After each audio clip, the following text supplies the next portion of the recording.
Halo Mas Umam. Halo Mas Sugeng. Selamat siang, ini siang ini. Iya. Selamat datang di Warung Halaman. Siap, di siap. podcastnya Mampir Wedangan. Oke. Nah, nama programnya Mampir Wedangan. Mampir Wedangan. Podcastnya. Bayinya Warung Halaman. Iya. Bayinya. Oke, terima kasih. Warung yang berpodcast ya? Warung. Jadi YouTube-nya Warung Halaman isinya podcast. Bukannya Bukan masak-masak sama, tapi besok mau pengen tak coba masak-masak. Oke. Sama hobi apa gitu. Saya diundang lagi kalau Oh gitu ya. Oke, selamat siang teman-teman Wedangers semua. Kita sebutnya pemirsa Wedangers. Wedangers. Kita akan ngobrol-ngobrol ini dengan Mas Umam. Mas Umam aslinya kita sudah sering ketemu dulu. Cuma ya akhir-akhir ini udah agak lama. Jadi ini satu fakultas dengan saya. Beda generasi. Beda generasi. Oke. Tapi mukanya mirip ya? Mukanya mirip, gemuk-gemuknya mirip lah. Gitu. Oke, Mas Umam, kita sebenarnya podcast ini yang ke berapa ya? 15 kalau nggak salah. Jadi kita Saya udah nonton beberapa ya. Kemarin terakhir malah soal KKN dari teman dari DPKM yang aktif DPKM, sebelumnya teman dosen gitu. Nah ini mungkin sedikit beda pengalamannya gitu. Sebenarnya juga berkaitan dengan kajian akademis juga sih aslinya. Cuma sedikit berbeda gitu dari mungkin konsen awal soal filsafat, karena filsafat kan. Nah, lalu setelah itu agak geser dikit walaupun tetap berkaitan aslinya. kan filsafat bisa masuk kemana pun. Nah itu kira-kira gitu. Oke, perkenalan dulu Mas Umam. Ini Mas Umam dari mana ya? Oke. Atau nama lengkapnya? Oh, boleh. Nama lengkap dari orang tua ya, Khairul Umam. Tapi biasanya teman-teman saya itu memanggil Umam. Oke. Baik di Madura sama di filsafat. Tapi kalau teman saya yang luar Indonesia biasanya Khairul, Mr. Khairul gitu. Mr. Khairul. Mr. Khairul. Oke. Saya nggak tahu kenapa. Karena di depan mungkin. Mungkin. Ya. Oke, asalnya Madura. Sumeneb, Madura. Dekat pantai. Persis. Jadi Sumeneb itu sisi timur, paling timur Pulau Madura. Dan kebetulan tempat saya lahir itu, saya dilahir di kasur pasir kasur putih namanya. Iya, saya pernah lihat di YouTube ya. Lah, nah itu termasuk saya lahir di pasir. Oh gitu. Percaya tidak? Memang itu tradisinya atau gimana? Karena pasir di tempat saya itu dijadikan tempat tidur, difungsikan seperti kasur. Ya tentu pakai alas ya, semacam perlak gitu. Oke. Jadi rumah saya benar-benar pesisir, hanya sekitar 200 meter ya dari pesisir pantai. Oh, nggak jauh memang ya. Ya, jadi saya itu masyarakat coastal area lah ya, di coastal area. Oh, gitu. Berarti berapa lama ini tinggal di pantai itu? Di pantai. Sejak lahir sampai apa? SMP, SMA? Sampai persisnya sebenarnya sampai SMA. Cuman karena saya terbiasa sering merantau ya. Walaupun perantauan saya pertama kali itu di pondok waktu saya masih SMP, walaupun tidak lama ya, adalah salah satu pondok di Sumeneb. Terus kemudian saya pulang lagi. Pulang SMA saya hampir 2 tahun 6 bulan itu di kota Sumeneb masih. Saya SMA di SMA Muhammadiyah 1 Sumeneb. Kemudian setelah itu saya tinggal di rumah sekitar ya 6 sampai 8 bulan, kemudian daftar di UGM tahun 2012 itu. Oh, angkatannya 2012. Berarti SMP itu tetap di Sumeneb, ya. SMA tetap di Sumeneb. S3 di Sumeneb semua. Oke, tapi itu dekat pantai semua atau agak jauhan yang waktu kalau SD SMP dekat pantai, mungkin jaraknya 300 meter. Oh. Jadi kalau misalnya kami sedang penat dengan terutama mata pelajaran matematika ya. Biasanya saya dengan teman-teman itu pergi sebentar ke arah utara, itu langsung 300 meter sampai di bibir pantai. Oke, tapi dekat rumah memang?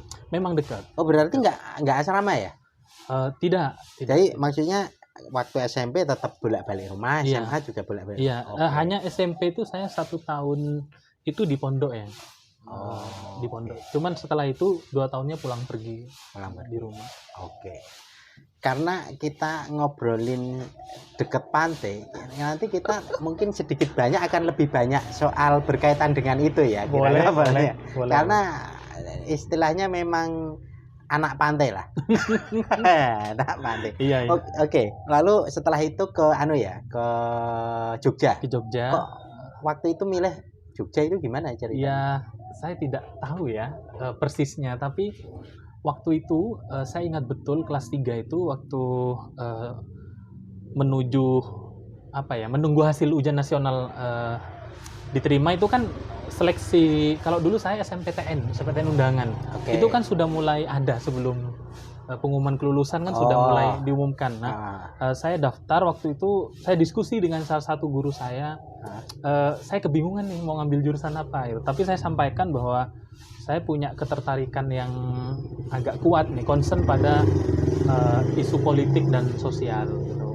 Nah, terus pertama beliau memberikan 2 opsi waktu itu, saya masih ingat. Coba ngambil ilmu politik atau hubungan internasional, terus ambil filsafat, itu lebih luas lagi, Anda akan lebih bebas menentukan di mana Anda akan lebih spesifik gitu nanti ke depannya. Kemudian waktu itu saya memilih 2 universitas ya. Satu itu di Brawijaya, pilihan pertama UGM filsafat, memang pilihan pertama. Terus pilihan keduanya itu JPP, JPP politik pemerintahan. Oke. Visipol. Terus yang pilihan ketiga hubungan internasional di Brawijaya. Tapi ya tentu yang pertama ya. Dulu boleh 3. Boleh 3. Seingat saya boleh 3 jurusan, 3 kampus sama 2 jenis kampus, tapi di kampus tertentu 2 jurusan boleh. Oke, itu berarti yang basisnya ya? Undangan. Undangan Jadi itu ya? Ya. Seleksinya itu kalau tidak salah itu Mas, seluruh nilai waktu paralel lah. Jadi misalnya satu jurusan, saya kan di IPS ya. Mas Ubin IPA apa IPS? IPS asli. Kita di jalur yang Karena sama. kalau saya melihat angka-angka itu saya langsung meriang. Miris. Oke. Tapi kita bukan berarti meremehkan angka ya. Iya. hanya masalah concern kan. Yaitu saya di IPS ya di paralel 3, waktu itu ada 6 kelas ya. Terus peringkat sekian sampai sekian itu dapat kesempatan untuk ngambil undangan. Sisanya kan SBMPTN. Kalau sekarang UTBK. Nah, sekarang kan ada UTBK ujian tulis. Oke. Saya udah nggak ngikutin jalurnya, katanya saking banyaknya itu. Iya, berubah-berubah. Mungkin ya? ada beberapa namanya juga kadang ganti-ganti. Nggak tahu saya. Pokoknya seingat saya itu ya, zaman saya dulu masih UMPTN kalau nggak salah. Saya dengar dulu seangkatan Mas kayaknya UMPTN. Tapi setelah itu ganti SNPTN lalu apa gitulah. Gitu. Oke, akhirnya Jogja jadi pelabuhan untuk mencari ilmu dan mencari yang lain. Dan yang lainnya dapat. Iya, alhamdulillah. Ilmunya plus. Oke, jadi akhirnya ke Jogja ya. Ke Jogja. Setelah itu kuliahnya berapa lama jadinya? Saya kuliah itu 3 tahun kalau tidak salah ya. Sebenarnya selesai skripsinya itu 3 tahun 8 bulan. Cuman kan ada priorisasi, harus yudisium di bulan, kalau tidak salah kan ada bulan Mei sama Agustus ya, S1 itu. Oke. Wisuda. Jadi saya nunggu yang untuk yudisium dan wisuda di bulan Agustus tahun 2016. Saya masih ingat tuh 24 Agustus tahun 2016 saya lulus di wisuda. Itu wisudanya? Ya, enggak tanggal 19 atau dekat itu? 24. 24. Dulu itu sebenarnya tanggal 19. Oh gitu. Kurang lebih kalau mundur ya 18, majunya ya mungkin karena gitu. Kita lebih senang yang berubah. Mohon maaf. Oke, soal skripsi apakah juga berkaitan masih dengan soal-soal Sumenep? Atau akhirnya benar-benar abstrak ide-ide filsuf universal. Oh gitu, abstrak ide-ide filsuf itu, atau mungkin lebih ke tematik kontekstual gitu, atau gimana? Iya Mas, jujur ya, to be honest ya, ini saya juga dulu sebenarnya sempat sebelum ke skripsi ini, saya sempat dengan beberapa teman di filsafat itu membuat namanya Forkafmi, itu Forum Kajian Filosofis Mahasiswa Indonesia. Ini sebenarnya mimpi terlalu idealis saya ya waktu itu dengan beberapa teman yang ingin kajian filsafat aktual atau filsafat problematis kalau bahasanya, filsafat kritis kalau bahasanya Prof. Djoko Siswanto almarhum. Itu kami dirikanlah forum itu untuk menjadi bridge ya, jembatan misalnya antara filsafat yang sistematis teoritis itu dengan filsafat problematis yang maksudnya itu bagaimana analis-analis filsafat membaca persoalan-persoalan aktual di masyarakat misalnya. Nah, kemudian dari situ terus saya semakin yakin, oh kayaknya menarik nih ya kalau misalnya terus konsisten pada pembahasan filsafat aktual ya, filsafat problematis ya. Kemudian karena saya orang pesisir, tadi Mas Sugeng mention sebelumnya ya, saya paham betul apa yang terjadi di lingkungan sekitar saya waktu itu ya. Observasi sejak kecil loh. Ya, jadi saya itu ibaratnya kalau metode penelitian itu metode observasinya aktif. Dan partisipatoris karena jadi pelaku juga. Ya. Masya Allah. Nah itu kemudian lanjut lagi ke masalah pemilihan tema skripsi. Saya paham betul apa yang terjadi di lingkungan saya. Kira-kira persoalannya mirip dengan sektor pertanian ya.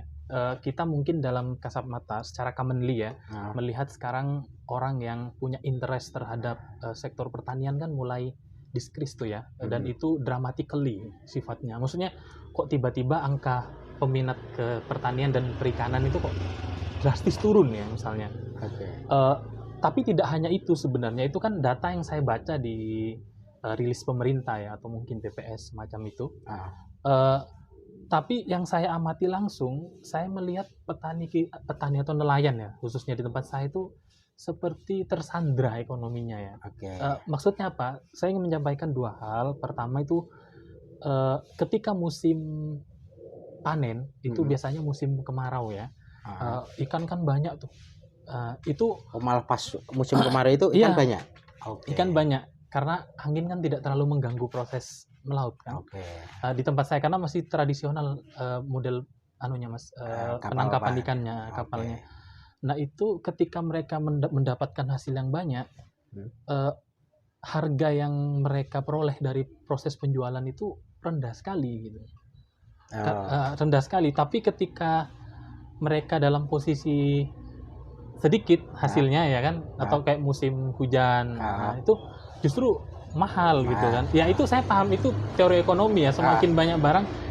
Tapi mereka itu, poin saya itu mereka tidak punya kemerdekaan untuk menentukan keadilan nilai ekonomi itu. Karena ternyata yang terjadi itu ada semacam pengepul gitu. Saya rasa itu jumlahnya kalau tidak salah 8 pengepul itu yang berperan pengepul besar berperan aktif mengambil hasil tangkapan ikan nelayan itu. Dan di tempat saya nggak ada TPI kebetulan, tempat nggak ada. Langsung ke pengepul. Sebenarnya TPI itu bagus ya untuk membuat harga ikan tuh relatif stabil.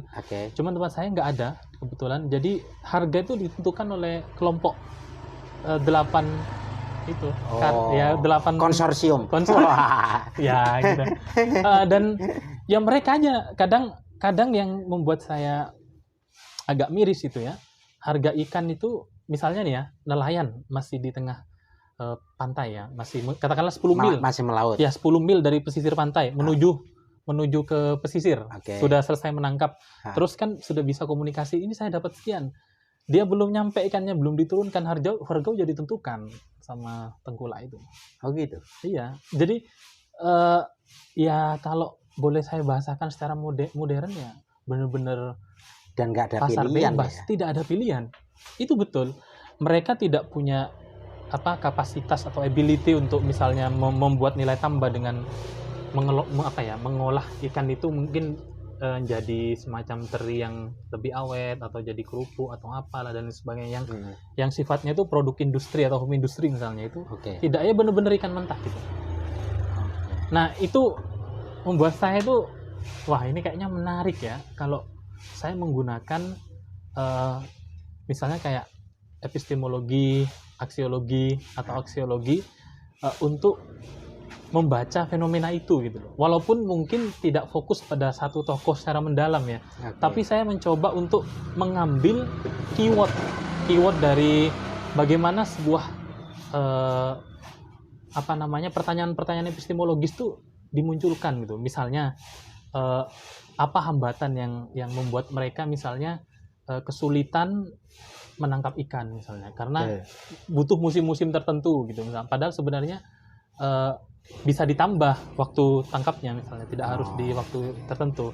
Hambatan-hambatan ekonominya apa misalnya, itu dari aspek aksiologinya misalnya nilai ekonominya gimana gitu. Tentu saya menggunakan kuesioner atau pertanyaan yang relatif mudah ditangkap. Kalau bahasanya Prof. Kailan itu pernah menyampaikan ke saya, Mas, kalau Anda ingin mudah diterima pemahaman filsafatnya ya gunakan bahasa pasar ke masyarakat gitu.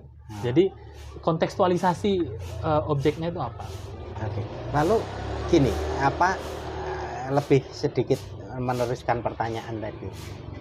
Teman-teman nelayan itu juga punya kelompok enggak sih? Maksudnya kalau tadi enggak punya semacam dalam tanda kutip daya tawar gitu di 8 pengepul itu, atau katakan mereka menjadi penentu harga lalu petani nggak ada pilihan, tapi mereka punya semacam kelompok yang bisa untuk menaikkan daya tawar gitu juga nggak sih?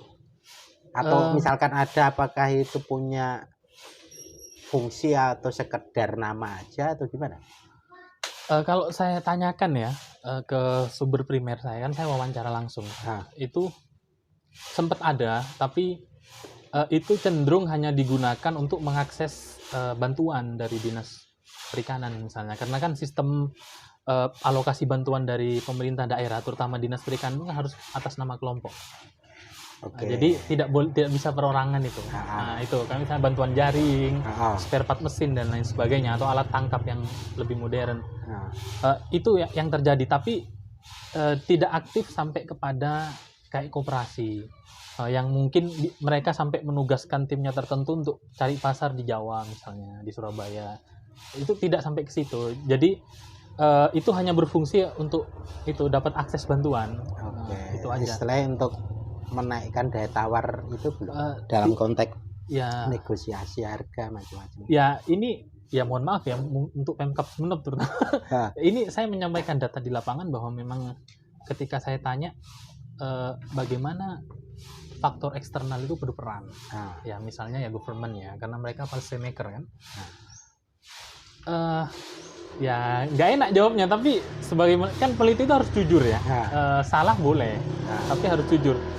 Ya salah satu hasil pengamatan saya, ya mereka merasa tidak didatangi, dalam artian ditanya persoalan utamanya apa, tidak sampai sedetail itu gitu. Ya kalaupun misalnya datang, kan biasanya ada kayak kalau di pertanian tuh penyuluh pertanian tingkat kecamatan atau desa ya, saya lupa istilahnya. Ada yang ditugaskan di situ, tapi lebih ke ini mengorganize bagaimana bantuan itu terdelivery dengan benar melalui kelompok itu.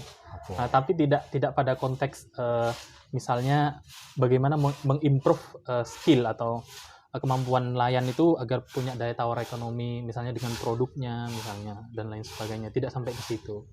Dan sekarang ternyata dampaknya luar biasa, Mas, dari proses itu yang terkesan loh ya, saya tidak mau menuduh sengaja dibiarkan, terkesan dibiarkan. Itu jumlah orang yang tertarik untuk menjadi seorang nelayan, fisherman di tempat saya itu semakin menurun semakin lama.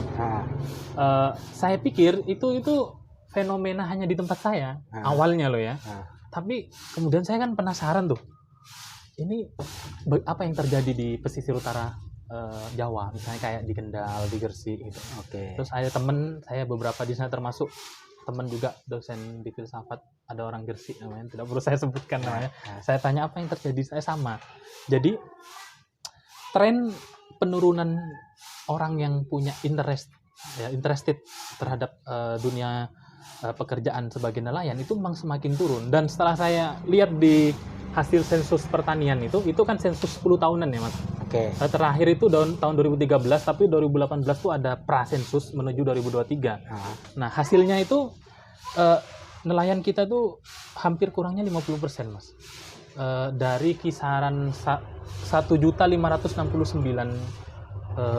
orang, itu sisanya sekarang tinggal 864.500 orang. Jadi hampir separuh.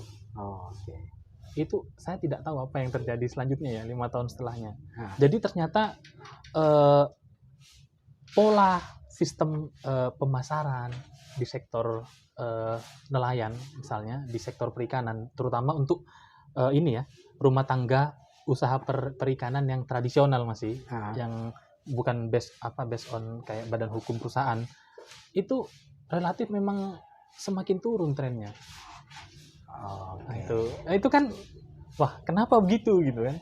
Nah itu saya juga penasaran ini kenapa. Ternyata hipotesis saya berdasarkan penelitian saya itu benar-benar terjadi bahwa memang mereka itu pertama mereka tidak punya akses pasar yang bagus, misalnya terutama pasar yang membantu mereka mendapatkan keadilan harga misalnya.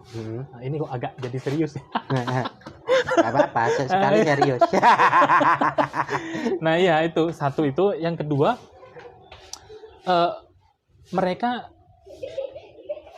semacam menurut saya butuh support dari eksternal itu tadi. Ya bisa pemerintah atau mungkin ya terserah NGO, mungkin maksudnya kan mantan orang NGO yang membantu mereka meningkatkan nilai tambahnya itu. Tentu beda kan Mas. Misalnya saya pernah tuh melihat ibu-ibu ya megang ikan terus gendong anak. Karena anaknya nangis, ikannya dilempar gitu.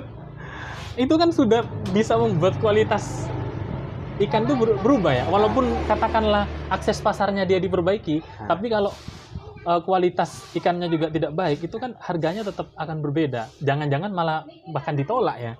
Nah, saya rasa begitu. Makanya harus ada pembangunan yang pendukung yang tidak hanya pada satu sisi, tapi juga sisi yang lain, pasar dan improve skill untuk mengembangkan nilai tambah itu.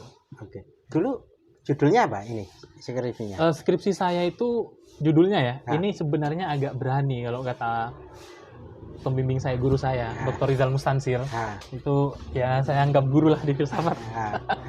Ya semua guru di filsafat ya, dosen-dosen. Tapi kebetulan saya dengan Pak Rizal memang agak spesial dalam arti hubungan akademiknya ya, bukan jangan.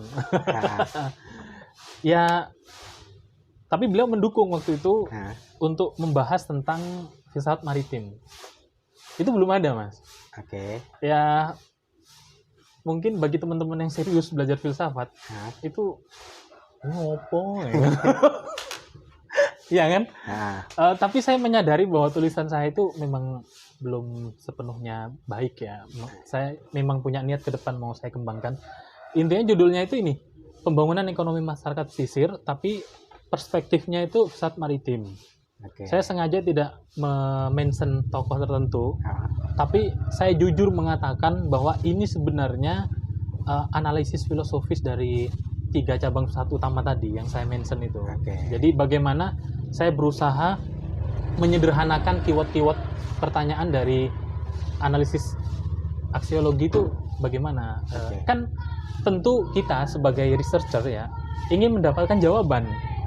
Nah, ketika kita ingin mendapatkan jawaban, interpretasinya apa yang perlu dipertanyakan itu kan harus, ya Mas Sugeng lebih tahu lah, yang sudah menulis tesis itu kan nggak bisa kita diam gitu terus merefleksikan diri. Artinya kita tetap butuh alat tapi ilmiah gitu. Misalnya kayak gini loh Mas, kan saya perhatikan tuh di bank data skripsi tempat kita itu kan kajiannya tuh lebih concern pada ini ya, isu ketokohan ya, studi literatur gitu kan. Karena memang buku yang selama ini ada itu kan kuat di situ, misalnya tulisannya Romo Anton Baker sama dosen kita ya, guru kita Bapak Hari Ahmad Subair. Itu memang sangat kuat di situ, di studi literaturnya. Tapi ketika kita berusaha ingin membaca fenomena sosial, mau tidak mau kita harus mengawali dengan metode kualitatif misalnya. Bagaimana teknik wawancara ilmiah itu dilakukan. Tapi kan persoalannya ya kan, saya merasa waktu itu sedikit bingung, atau mungkin karena itu bentuk kemalasan saya yang kurang membaca, saya nggak tahu. Bingung mana nih model yang paling tepat mengawinkan antara metode-metode filsafat itu dengan metode teknis yang oleh misalnya anak-anak ekonomi, ilmu politik pemerintahan itu dipakai. Tidak harus kuantitatif survei, tapi kan kita butuh loh metode yang ilmiah untuk kemudian diterima oleh banyak orang bahwa tulisan kita tuh ilmiah, kan nggak bisa hanya sekedar interpretasi berdasarkan metode filsafat tokoh tertentu. Oke. Tapi lancar kan waktu itu tetap ada lapangannya juga. Iya, saya wawancara. Ada lapangannya, lalu penulisan, observasi. Ya. Selesai. Ya, iya sih, selesai dengan ala kadarnya. Oke, nanti kita akan lanjut ke situ berkaitan dengan tapi setelah selesai itu sempat aktif di mana lagi gitu. Jadi ya ini kan basisnya runtutan. Jadi kalau novel nanti balik lagi gitu. Iya. Sistematis ya. Sistematis. Oke. Karena kan misalnya selesai kan udah agak lama ya, 2000 berapa selesai? 2016. Oke. Nah, dulu itu saya tuh ini Mas, sering aktif di organisasi ya. Walaupun saya sudah berusaha menyeimbangkan, membalance lah ibaratnya antara kesibukan di organisasi dengan di tempat kuliah. Ya alhamdulillah lulus ya. Saya nggak tahu kok saya itu lulus cum laude itu. Padahal setelah saya renungkan kok kayaknya saya nggak pinter-pinter amat. Ya saya cuma mau mencoba menyeimbangkan antara keberhasilan akademik dengan organisasi waktu itu. Organisasinya apa? Saya dulu pernah di BMKM UGM. Oh pernah di? Iya pernah di BMKM 2 tahun kalau nggak salah. Terus di beberapa organisasi. Kalau saya mengibaratkan tuh komunitas ya mungkin ya, komunitas di lingkungan UGM, kayak misalnya pernah juga dulu di Mahasaksi ya, mahasiswa anti korupsi. Itu anak hukum yang buat saya juga sempat terlibat. Terus ya di KMF, walaupun keluarga anggota pasif. Keluarga Muslim Filsafat. Saya juga. Ya, sempat terus pengurus. Ya, terus di Forkahmi tadi itu. Terus sempat juga beberapa kali ngurusi kegiatan yang ya lumayan menyita waktu, kayak misalnya PPSMB itu. Tahun 2014 itu saya ketua SC PPSMB Palapa. Tapi perwakilan mahasiswa ya. Karena waktu itu ada tim taksos dosen juga. Jadi itu yang penerimaan mahasiswa baru. Iya, yang 9.000-an sampai buat acaranya itu. Iya.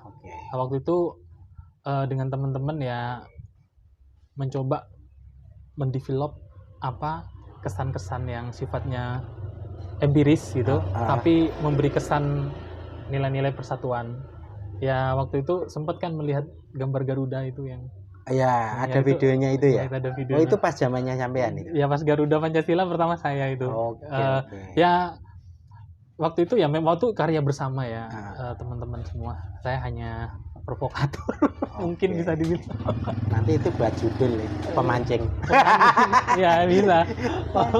Terus ya bisa sih, clickbait itu ya. Janganlah. Terus ya setelah itu kemudian ada salah satu dosen manggil saya, Mas bisa bantu nggak membuild itu loh, sistem publikasi digital. Dulu dikenal dengan kanal pengetahuan. Kanal pengetahuan itu Pak Farid yang minta saya itu. Pak Farid. Di fakultas. Di fakultas. Terus saya dari tahun 2016, 2017. Terus karena itu part time, saya juga bantu Pak Rizal jadi asisten beliau ya, bantu diskusi macam-macam. Kadang ya kalau beliau nggak bisa, saya bantu datang gitu ke kelas gitu. Walaupun ya kadang ngasih tugas, ya kadang-kadang bantu menjelaskan. Terus di situ sempat di Lavinus juga saya itu. Jadi saya itu ditarik kemana? Itu apa kepanjangannya? Laboratorium Pusat Nusantara. Waktu itu ya sama, lagi-lagi circle saya itu di filsafat tuh selalu dekat dengan Pak Rizal Mustansi. Nah itu waktu itu beliau kepalanya, karena kepala Lavinus ya. Ya karena waktu itu saya melihat kayaknya ini perlu ada kegiatan-kegiatan yang agak apa Itu ya? awal-awal Lavinus atau Oh gimana? enggak, itu awal Lavinus saya enggak tahu persisnya tahun berapa Oh, ya. udah Itu dulu. kalau tidak salah itu tahun 2016, 2017, 2018 kayaknya saya Lavinus di itu. Lavinus Laboratorium Nusantara. Enggak terbentuknya atau Oh, sampeannya? saya terbentuknya saya lupa ya Mas Lupa, oke. persisnya. Oh, pas 2016 Tapi itu sejak sampai. saya 2012 masuk itu sudah ada dulu di lantai 1 sebelum gedung Oke. diganti dari Ah. renovasi. Ah. Itu di Lavinus lumayan di Lavinus tuh setelah di Lavinus saya sampai lupa karena dari saking nggak jelas itu kemana. Terus setelah di Lavinus itu kemudian saya sempat bantu ini pusat studi kebijakan dan kependudukan. Tapi Oke. hanya riset sih, riset. Waktu itu saya jadi supervisor di Kalimantan Timur dan Oh, riset Surabaya. lapangan. Riset Oke. supervisor di sana untuk bantu ini. Ya kadang ya saya juga ikut kolek kalau sudah tim saya nggak memungkinkan menyelesaikan gitu. Ah. Bentuk tanggung jawab. Terus setelah itu saya nggak lama tapi di pusat studi kebijakan gitu dan kependudukan. Terus setelah itu tiba-tiba ada panggilan lagi, ada panggilan Mas ini tolong ya ini UGM lagi nggarap teknologi COVID, pernah denger nggak? Oke. Genus. Oh ya, ya. Nah Genus pernah make? pernah ya. Waktu itu kan inventornya itu kan Profesor Kuat ya, sekarang dekan MIPA sama kalau tidak salah itu Dr. Dian, orang Fakultas Kedokteran UGM. Dan beberapa yang mungkin tim peneliti saya nggak hafal betul, tapi waktu itu saya posisinya membantu Swayasa. PT Swayasa itu salah satu perusahaan UGM di bawah PUI namanya, PUI itu Pusat Usaha dan Inkubasi kalau tidak salah. Oke. Nanti dicek lagi ya, maaf kalau salah. PUI. Pusat Usaha dan Inkubasi. Direktorat. Oh, direktoratnya UGM. UGM. Semacam selevel dengan Direktorat Pengabdian Masyarakat Penelitian gitu. Tapi dia yang ngurusi bagian usaha. Lalu di dalamnya ada PT itu. Ada PT itu, terus saya jadi PIC memanage distribusi Genus. Termasuk juga mengecek kesiapan barang yang siap berapa. Karena waktu itu posisinya emergency ya. Ya. Jadi ekstra sekali. Awal-awal itu ya. Oke.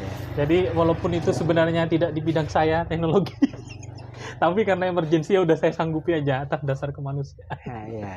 Ya tapi saya digaji. Alhamdulillah ya.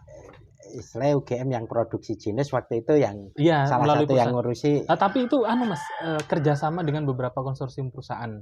Oke. Seingat saya itu ada beberapa perusahaan, ada yang dari Bandung, ada yang dari Jogja, ada kalau nggak salah itu ada perusahaan teknologi presisi di Kalasan tuh namanya kalau nggak salah ya PTS apa gitu saya lupa. Oh itu beda hasilnya. Itu jadi kerjasama konsorsium. Jadi yang Kalasan itu. Untuk menghasilkan satu produk Genus, itu ada beberapa perusahaan, ada yang supply sensornya, ada yang supply macam-macam. Saya tidak bisa cerita lebih jauh lah karena itu Pak Kuat lebih punya otoritas. Tapi ya saya di situ aktif di situ. Terus kemudian ya sambil bantu-bantu riset di beberapa dosen di kampus. Terus saya juga lagi concern sekarang membangun platform yang concern pada isu hasil penelitian di bidang transisi energi. Mungkin pernah sering lah pasti mendengar di media sekarang climate change issues itu ya. Ya saya sekarang di situ lebih menyibukkan diri menggarap itu. Itu apa itu? Apa aplikasi atau ya, apa? Nanti ke situ. Oh belum, tapi ini proses. Kan, insya Allah lah sambil ya dengan saya kebetulan sudah menikah. Dengan istri juga sedang sebenarnya kemarin sudah sempat mau studi dulu tapi ya sudah saya ceritakan kan ada sedikit musibah yang nggak bisa saya ceritakan. Ya udah ini sekalian sama istri bareng gitu sambil nunggu mau studi lagi insya Allah. Ya itu kesibukan saya sekarang, bukan kesibukan sih, menyibukkan diri. Lalu tapi konsen untuk di tadi isu-isu kemaritiman tadi soal malah yang aplikasi ini soal apa, climate change? Iya itu akhirnya ke situ kok ekstrim sekali gitu ya. Bisa cerita Oke. itu atau Iya. gimana? Bisa?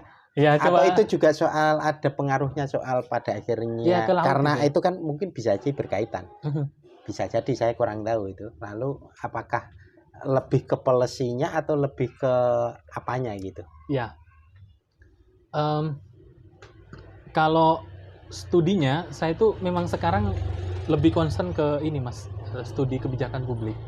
Saya Oke. Arahnya mau ke situ. Iya, arahnya mau ke situ dan ya saya berusaha melawan kemalasan saya untuk membaca buku Oke. banyak tentang hal itu, laporan-laporan IMF, World Bank dan lain sebagainya. Ah, Tapi objektifnya itu saya tertarik pada transisi energi. Oke. Karena itu kaitannya dengan climate change. Hmm. Jadi sebenarnya seperti yang saya mention sebelumnya tadi, tentu kita tidak bisa ya menjadi seorang ahli yang general di bidang filsafat itu kan agak susah itu. Ini menurut saya loh ya, tapi ini menurut saya Mas. Yang generalis Iya, ini generalis. agak lihat yang mungkin lebih Ya. spesifik gitu. Ya misalnya kita harus punya adjektif istilahnya. Misalnya mudahnya gini kira-kira. Ya kalau Anda ngambil studi politik ya apa adjektifnya? Politik pangan misalnya. Pangannya itu adjektifnya. Ya kalau bahasa tadi yang kita kutip di awal itu apa masalah problematisnya gitu. Apa persoalan aktualnya di masyarakat. Sehingga itu nanti akan memprofiling kita. Kayak misalnya saya butuh nih orang yang ahli filsafat tapi kaitannya dengan filsafat kenegaraan atau Pancasila gitu kan nggak bisa, kita sulit kalau misalnya orang tuh tidak mau mempresentasikan dirinya bahwa saya concern pada isu ini. Kan itu agak sulit Mas. Nah makanya adjektifnya itu gitu. Nah sebenarnya ada hubungannya dengan sektor kelautan tadi itu. Ternyata masalah lain selain nilai tambah yang kurang, terus akses penjualan yang jadi persoalan tadi di sektor nelayan yang saya ceritakan di tempat saya itu, hasil tangkapan ikan itu semakin berkurang. Itu lebih karena apa? Nah, alatnya, cuacanya, atau apa?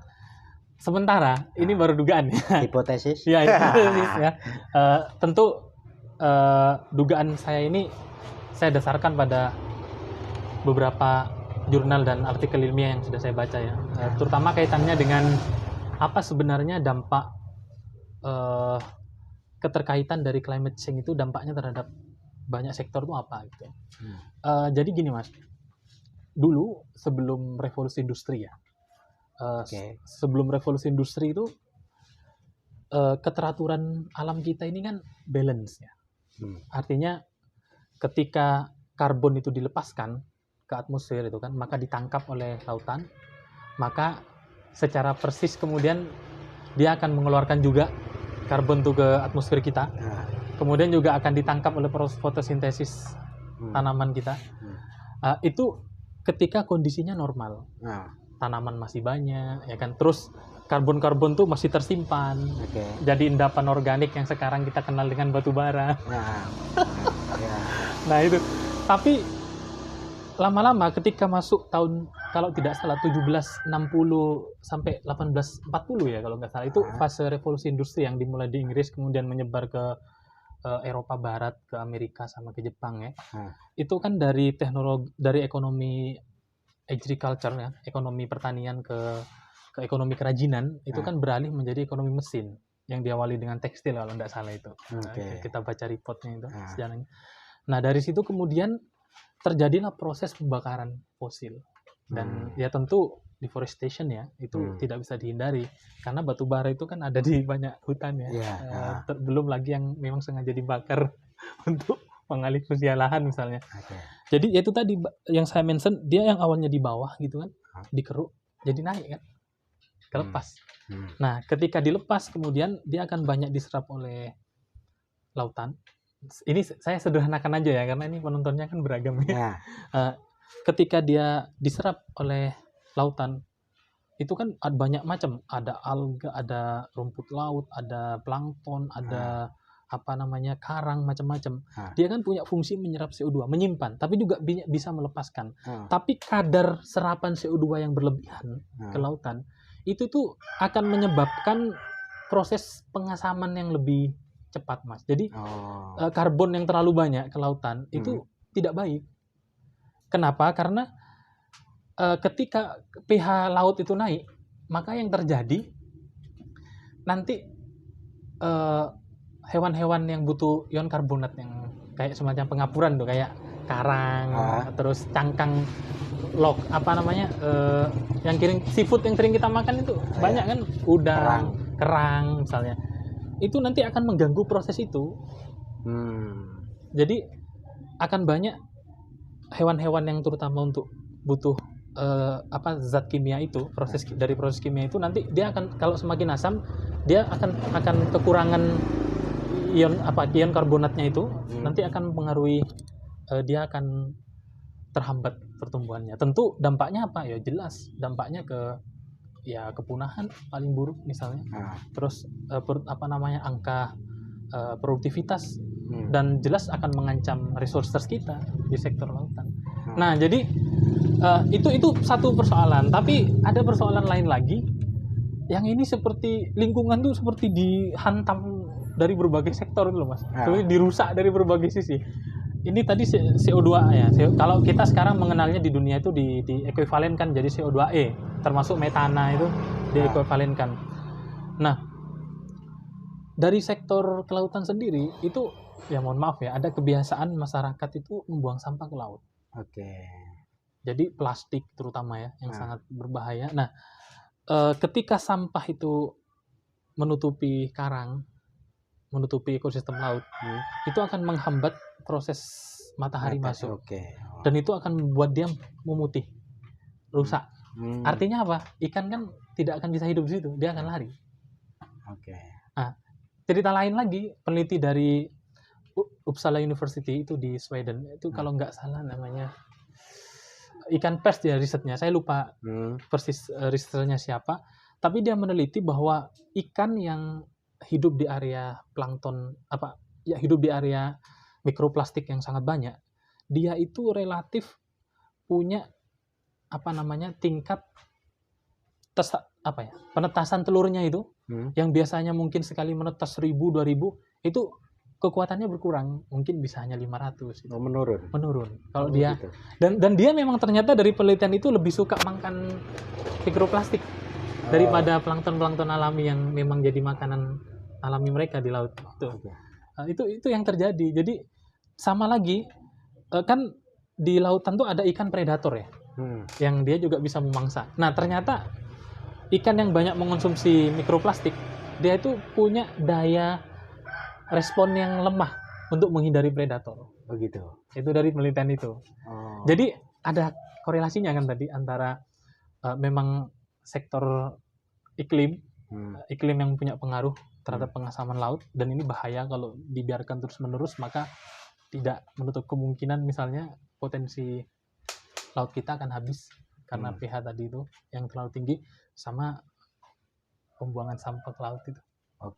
Di luar itu faktor lain misalkan, karena itu juga mungkin tetap jadi concern ya. Tapi kalau soal kebijakan kan ada Menteri Kelautan tuh, apa sih sebetulnya zamannya Susi waktu itu kan orang terkesima soal ketegasan dia soal pencurian ikan.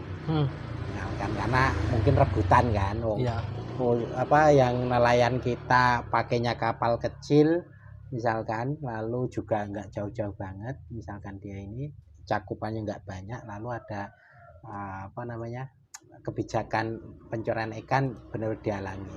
Itu maksudnya sebagai bukan orang yang tinggal di dekat pantai atau konsen di isu-isu itu, mungkin ya saya sendiri asik gitu kira-kira. Saya itu tegas lah, mungkin dia punya kelemahan yang lain tapi saya kurang paham ya, tapi kira-kira ada gitu, lalu sekarang berganti gitu. Nah, kira-kira gimana itu soal policy yang juga nanti berkaitan dengan yang tadi itu, soal mungkin soal lingkungannya itu, tapi juga faktor ini juga eksternal yang soal pencurian ikan, faktor manusianya, kebijakannya.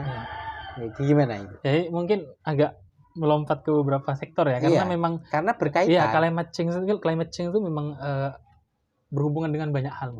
tidak hanya ke laut tapi juga ke banjir, Ya. ke tanaman dan sebagainya. Waktu itu saya itu sempat merenung kan, ya kontemplasi lah bahasa kita kan. Ya. Saya harus mencari sektor yang dia itu punya implikasi kuat terhadap sebuah kebijakan yang kaitannya dengan kepentingan hidup orang banyak. Karena isu kerusakan lingkungan ini kan isu yang besar ya, isu yang punya dampak terhadap semua kalangan gitu kan. Tidak hanya elit gitu kan. Kalau korupsi kan elit. Ya tentu masyarakat juga ya. Masyarakat juga, tapi yang melakukan kan orang-orang. Nah, waktu itu saya berpikir apa hal yang paling, misalnya gini, sesuatu terkait dengan bidang tertentu tapi juga punya peran yang secara pragmatis menentukan ya bisa dibilang masa depan masyarakat itu gimana ke depannya itu kan ada di policy maker ya. Kayak tentu kita akan mengatakan bahwa tapi kan ada kekuatan masyarakat, demokrasi dan lain sebagainya gitu kan. Tapi saya konteksnya berbicara bahwa policy maker itu sangat penting perannya, terutama untuk memitigasi terjadinya kerusakan di laut, masalah penurunan jumlah tenaga kerja di bidang perikanan, di bidang pertanian pun juga iya mas. Jadi kalau jenengan cek di hasil sensus pertanian kita di BPS tuh, sektor tanaman hortikultura turun, tanaman pangan turun, padi turun, tanaman pangan bahkan turun 970 sekian ribu, hampir 1 juta. Dan itu masalah serius menurut saya terhadap. Ditambah lagi masalah iklim gitu. Jadi berbarengan nih. Artinya kan kita butuh satu bidang yang bisa ngandani nih, policy maker nih. Ya kan, karena saya ingin concern jadi akademisi dan peneliti ya. Terus saya mikir apa nih gitu. Saya mau punya modal filsafat ya. Karena kan terus saya baca-baca. Ternyata saya dapatlah salah satu buku punyanya orang Visipol, Prof. Winarno kalau nggak salah itu. Terus dia ngutip James Anderson. James Anderson itu salah satu ahli di bidang making policy ya, orang Amerika. Kemudian saya pelajari apa concern dia terhadap studi kebijakan itu. Terus salah satu pernyataan yang membuat saya berpikir agak ya surprise gitulah. Dia bilang bahwa hal yang paling mendasar dari proses formulasi kebijakan itu adalah mendefinisikan masalah. Pengalaman saya membaca persoalan di lingkungan masyarakat pesisir yang saya mention sebelumnya itu dengan menggunakan kacamata filsafat itu dahsyat sekali. Saya rasakan tuh dalam. Dalam artinya mungkin kalau saya tidak mau berlebihan mungkin ya, tapi saya ingin mengatakan bahwa anak-anak filsafat itu punya potensi yang hebat sekali kalau dia ingin masuk ke bidang lain tertentu, karena dia terlatih untuk mendefine problems itu. Dan itu penting untuk menentukan alternatif-alternatif yang tepat untuk kemudian diterapkan ya, lalu dievaluasi dan lain sebagainya. Nah, jadi kacamatanya bisa sangat luas, tapi bisa juga sangat dalam. Betul. Gitu. Betul. Dia nggak melihat sekedar parsial ini aja gitu. Betul. Kan. Mestinya loh ya. Iya. Misalnya kayak. Tapi harus kaya soal informasi baru. Tanpa itu ya menjadi generalis yang ini. Jadi memang berkelindan dengan ilmu-ilmu lain, konsen-konsen lain, tapi data faktual cuma memang penting. Memang harus ini ya. Karena dia bisa melihat problem itu secara menyeluruh kan gitu kira-kira. Kan interested itu kan masalah ini ya mas. Tergantung adjektifnya gitu apa. Misalnya ya itu tadi saya cerita politik pangan, politik lingkungan misalnya. Atau kedaulatan misalnya. Atau kalau filsafat mungkin filsafat filsafat lingkungan atau apalah yang lebih spesifik. Saya tidak ahli terlalu jauh tentang hal itu. Tapi saya merasakan sendiri tuh manfaat belajar filsafat tuh. Jadi misalnya kayak ketika saya membaca report misalnya dari United Nations atau UNDP misalnya tentang bagaimana negara-negara itu berperan menghasilkan emisi karbon CO2e. Ya. Tentu itu termasuk metana, karbon dioksida dan sebagainya. Nah ternyata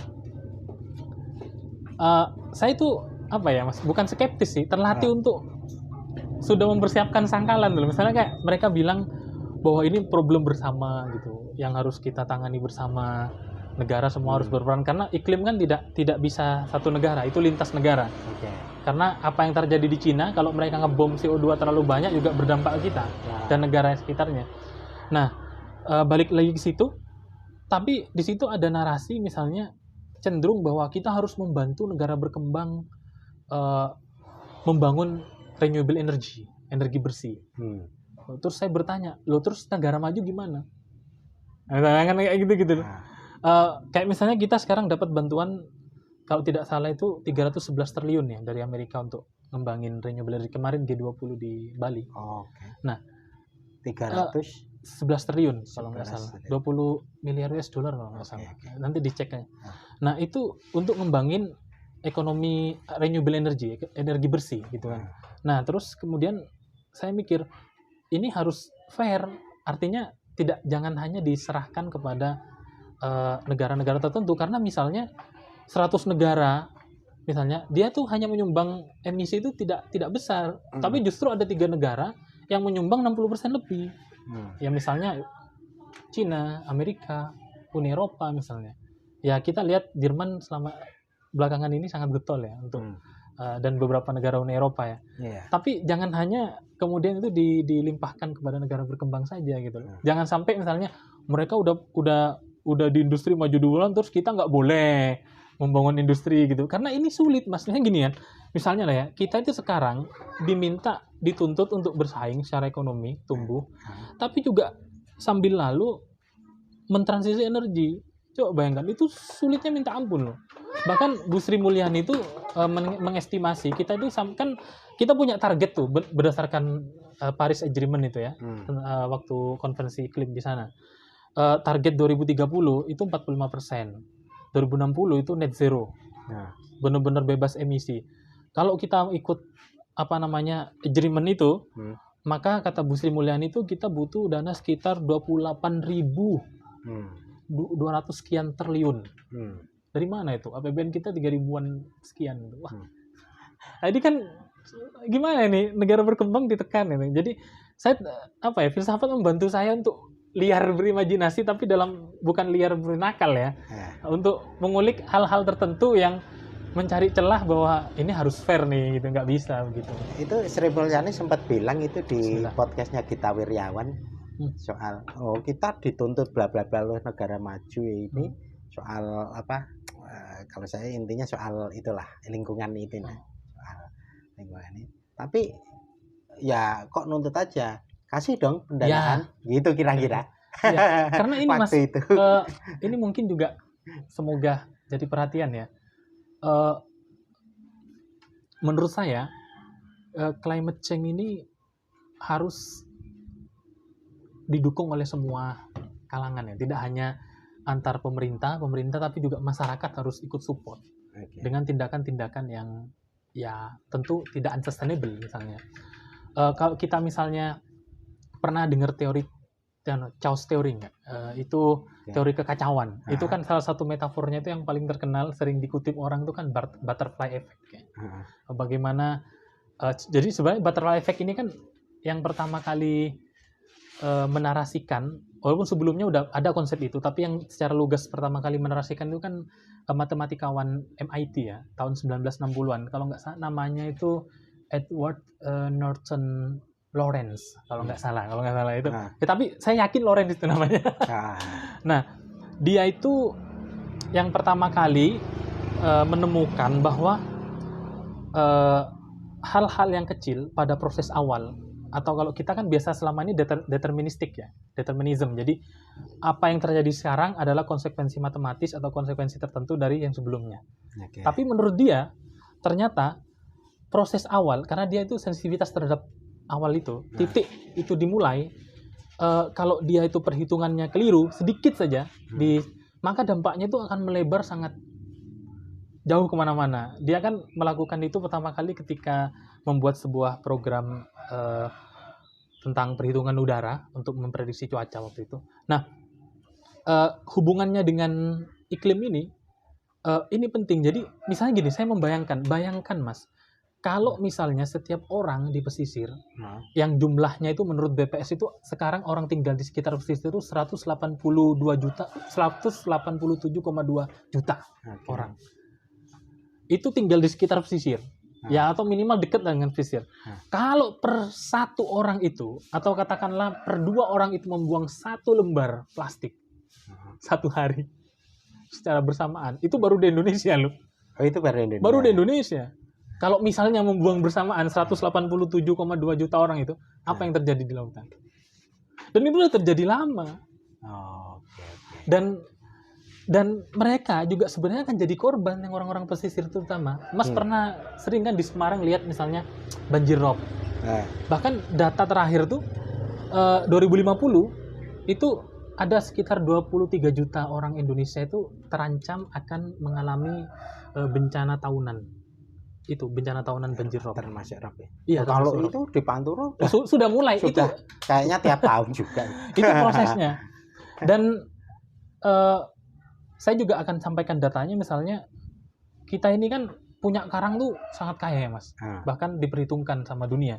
Sekitar 2,52 juta hektar. Itu kita punya karang segitu. Tapi yang sehat tuh hanya 29,5 coba. Itu karena ya tadi itu proses yang tadi ketutup. Ini saya tidak bisa memastikan 100%, tapi pasti terkait ketutup sampah, iklim dan lain sebagainya. Jadi sesuatu yang kita anggap kecil, ya kan, itu bisa berdampak sangat luar biasa. Tapi sebaliknya kita balik. Coba kalau sekarang kita misalnya mulai memanage sampah kita di rumah tangga misalnya. Ini fokus pada satu kasus itu tadi ya, membuang sampah. Misalnya itu saya di motor itu masih ada sisa bekas saya beli kopi tadi, nggak saya langsung buang, saya manage. Saya cuci, coba kita mulai memanage itu agar sampah itu bisa didaur ulang. Separuh aja dari 187 juta orang, atau 20%-nya aja. Itu akan mengurangi berapa? Artinya ini butuh gerakan bersama. Pemerintah tentu harus support sistem ini agar proses pengendalian iklim itu lancar, misalnya berdasarkan target dunia bersama, SDGs itu. Tapi dari masyarakat juga harus support gitu. Artinya sesuatu yang kecil kita lakukan itu akan dan itu harus diperhitungkan awalnya. Jadi ini menarik ya. Cuma mungkin nanti perlu pembahasan yang lebih serius dalam konteks mungkin di workshop seminar aja. Tapi makanya saya di podcast saya kira ini memberikan aja lah, gambaran gitu ya. Nggak mungkin kira-kira begitu. Nggak mungkin selesai pembahasan dalam rentang masih 1 jam kan. Kira-kira. Tapi paling enggak ada hal-hal yang menarik untuk diperhatikan lah kira-kira gitu. Atau misalnya terakhir ya, orang kan sekarang teriak-teriak mobil listrik, renewable energy. Bener Mas, memang kalau kita pakai mobil listrik, walaupun sumbernya tetap dari coal ya, batu bara, itu memang nurunin hampir separuh lebih metan yang dibakar tuh, CO2e-nya itu. Nah, kalau 1 liter itu kan 2,4 kilo kalau gasolin ya. Bensin itu 2,4 kilogram 1 liter dari kita membakar bensin itu. Kalau pakai listrik, electrical vehicles itu kita 1 kWh itu separuhnya 1 kilogram 2,4 dari 1 kilo, berarti kan kurang lebih sedikit dari separuh kan. Jadi memang bisa mereduce emisi itu, mendiskris, memang benar. Tapi tetap pakai coal ini bukan berarti saya tidak, tapi jadi ajakan beralih ke electric vehicle pun masih ada dampaknya gitu loh terhadap lingkungan. Tapi setidaknya ini bisa mengurangi. Terus lithium, kita kan punya nikel ya, lithium. Tapi Mas, nikel itu tanpa kobalt itu nggak ada apa-apanya. Kobalt itu terbanyak ada di Kongo, 60%. Dan apa yang terjadi di sana? Ini juga problem, ternyata banyak kematian anak kecil karena jadi pekerja ilegal. Riset terakhir 60.000 anak kecil. Dia masuk ke lubang yang hanya 1 meter persegi itu, bayangkan. Dalamnya sampai 50 meter. Mereka meninggal karena oksigen, karena ambruk. Jadi ada masalah-masalah yang harus jadi perhatian dunia saya rasa. Tapi bukan berarti saya mendestruktif ide electric vehicle, tapi itu harus kita lakukan. Dan bukan berarti pro terhadap coal, tapi enggak, ini pilihan. dalam rangka mengurangi, karena nggak bisa bin salabin kita lepas tuh nggak mungkin, Mas. Ya itu tadi, dalam waktu 2030 3.500 triliun untuk bisa ngurangi 36% sampai 40%. Dari mana uangnya? Uang APBN kita aja 3.000. Kira-kira itu. Okay. Tapi kita bikin seri lain lah. Iya. Bikin seri Dan lain. itu menjadi apa ya? Mungkin soal kebijakan ya menjadi sekarang ini apa? Seksi lah untuk dibahas karena menjadi bentuk kebijakan khusus itu. Iya. Dulu waktu SBY zamannya Dahlan Iskan mulai dengan mobil listriknya awal-awal, tapi setelah itu redup, nggak didukung oleh mungkin secara umum pemerintahan yang baru. Lalu sekarang di akhir-akhir masa ini mobil listrik lagi dibahas lagi, itu ya oke lah, tapi itu nanti bahasan lain. Iya. Tapi yang jelas imbauan saya, kita sebagai masyarakat juga harus punya andil dengan hal-hal yang paling kecil itu. Ya itu lagi balik ke teori metafor dari teori chaos theory itu, butterfly effect. Hal yang kecil tapi benar-benar kita perhitungkan itu akan berdampak yang hebat. Oke, sebagai penutup, mungkin karena Mas Umam ini juga concern soal kebijakan ya. Sekarang ingin kebijakan. Problem tadi itu kan boleh dikatakan tidak ada apa-apanya dalam konteks solusi tanpa kebijakan yang tepat. Kira-kira kan betul, gitu. Betul. Tapi soal kebijakan itu kan juga itu politik ya. Dalam konteks pendekatannya politik, dia menjadi sangat politis dalam praktek-prakteknya.